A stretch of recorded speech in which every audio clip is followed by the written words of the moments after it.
Bienvenidos. Dentro de la serie ¿Cómo funciona? Vamos a hablar sobre la unidad hepatovascular y el hígado graso. Vamos a hablar en primer lugar del hepatocito y la resistencia a la insulina. Sabemos actualmente que el hepatocito tiene receptores para la insulina, es decir, que la insulina puede actuar a nivel del hepatocito.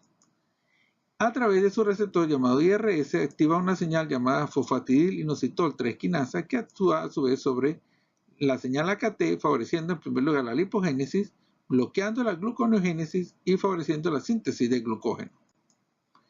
La insulina a través de ese IRS puede ser bloqueada. Si se produce un bloqueo en la resistencia a la insulina, se bloquea la señal IRS, se desactiva fosfatidilinositol 3 quinasa y se produce una resistencia selectiva a la insulina.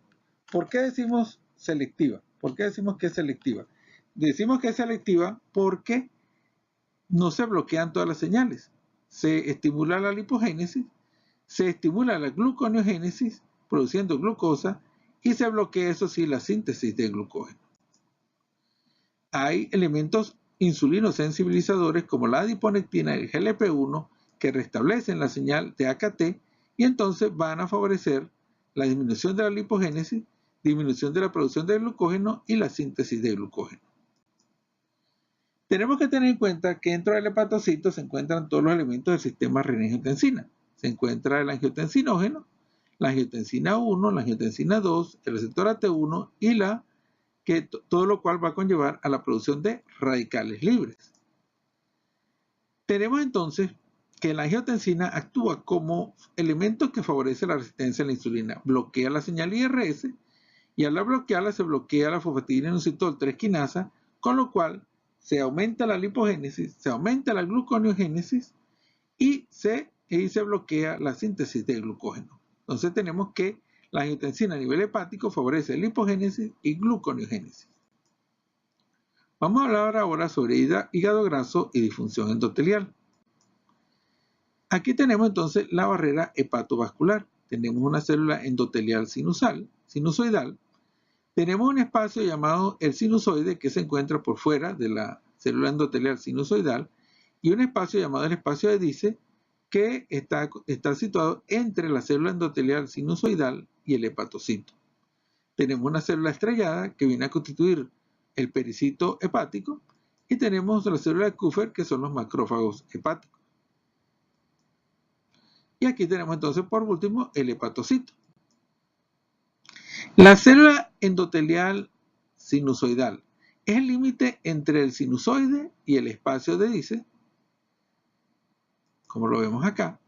Es una barrera altamente permeable que permite la captación y degradación de moléculas y presenta fenestraciones con ausencia de diafragma y de membrana basal. Aquí no hay membrana basal, aquí no existe diafragma, no existe barrera y el espacio es bastante amplio entre células endoteliales. Por lo tanto, es muy permeable a todo tipo de moléculas. Favorece la captación y la degradación de moléculas. Esto es un elemento muy importante. Entonces, en condiciones normales, las células endoteliales sinusoidales están separadas, no existen barreras y favorecen el paso de moléculas, su captación y su degradación. Veamos acá, entonces, la célula del endotelio sinusoide hepático, entonces va en primer lugar a interactuar con la célula estrellada y al actuar sobre la célula estrellada va a favorecer la producción de óxido nítrico. Esta producción de óxido nítrico a su vez favorece la producción del factor de crecimiento endotelial vascular, el VEFG, lo cual mantiene la salud de la barrera hepatovascular. Es decir, que la salud está dada esencialmente por una célula endotelial que favorezca la producción de óxido nítrico. La insulina la señal de la insulina puede actuar sobre la célula endotelial de dos formas. Si hay sensibilidad a la insulina o a la acción de elementos insulinosensibilizadores como adiponectina o GLP-1, la insulina de forma sensible va a activar la sintetasa de óxido nítrico, entonces favoreciendo la producción de óxido nítrico y la protección del endotelio. Pero si actúan agentes de insulinoresistencia como la angiotensina o los ácidos grasos libres, en vez de favorecer la producción de óxido nítrico van a activar la señal de la endotelina. Entonces hay disminución del óxido nítrico, se estimula la señal de la endotelina y entonces al activarse la señal de endotelina se produce el daño de la barrera hepatovascular. Veamos entonces qué pasa. Cuando se activa la insulinoresistencia y se activa el daño hepatovascular, ¿qué pasa? Disminuye la producción del factor BFG y al disminuir ese factor de protección hepática BFG, entonces vamos a tener como consecuencia la capilarización de la barrera endotelial. ¿Qué significa eso? Que las células endoteliales se unen una con otra, no hay espacio entre ellas, no existe el paso franco de moléculas entre el espacio de Dice y el espacio sinusoide, y por lo tanto se produce retención de moléculas en el espacio de Dice. Esto se llama, o este cambio se conoce como capilarización. Es decir, se borra la barrera, el espacio que permitía el intercambio entre las células endoteliales.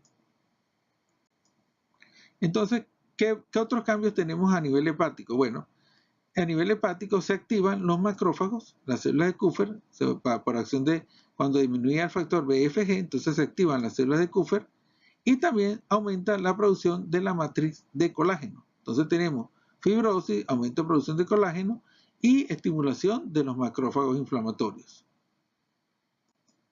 Todos estos elementos que hemos visto anteriormente, todos estos cambios inducidos por la disfunción endotelial, van a hacer que se produzcan cambios en el tipo de sustancias que produce el hígado.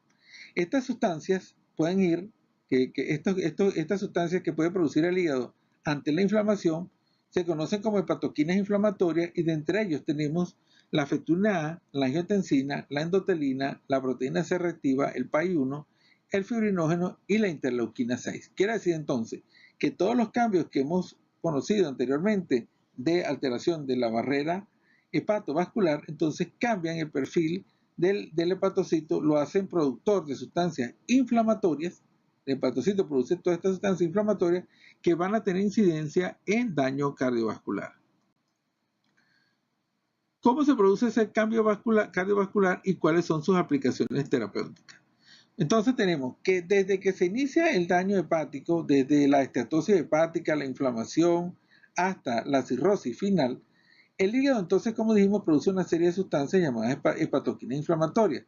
Todas ellas pueden conducir desde insulinoresistencia hasta dislipidemia aterogénica y aterosclerosis. Es decir, que existe una conexión directa entre la alteración del hígado, de la barrera hepatovascular y daño cardiovascular. Pero no es solamente con factores de insulinoresistencia o dislipidemia como se produce el cambio.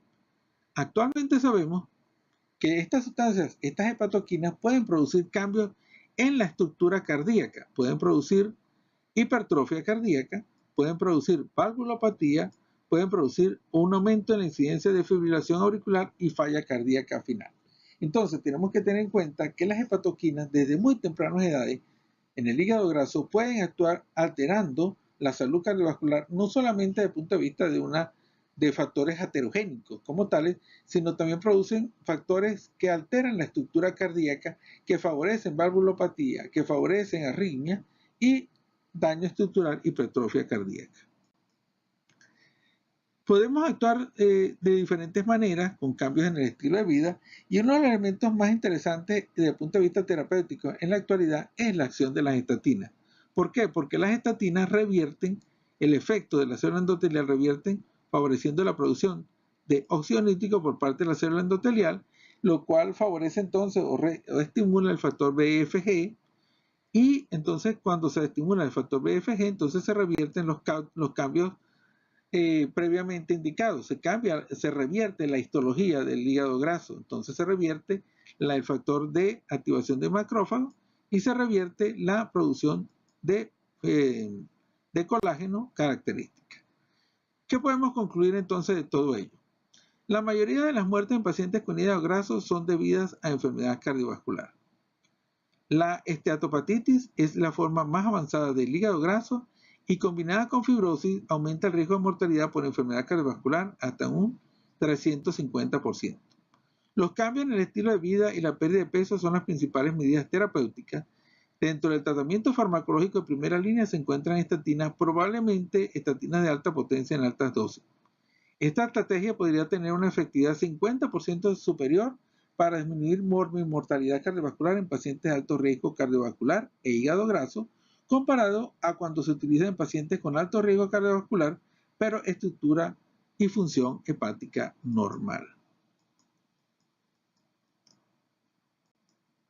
Muchas gracias por su atención.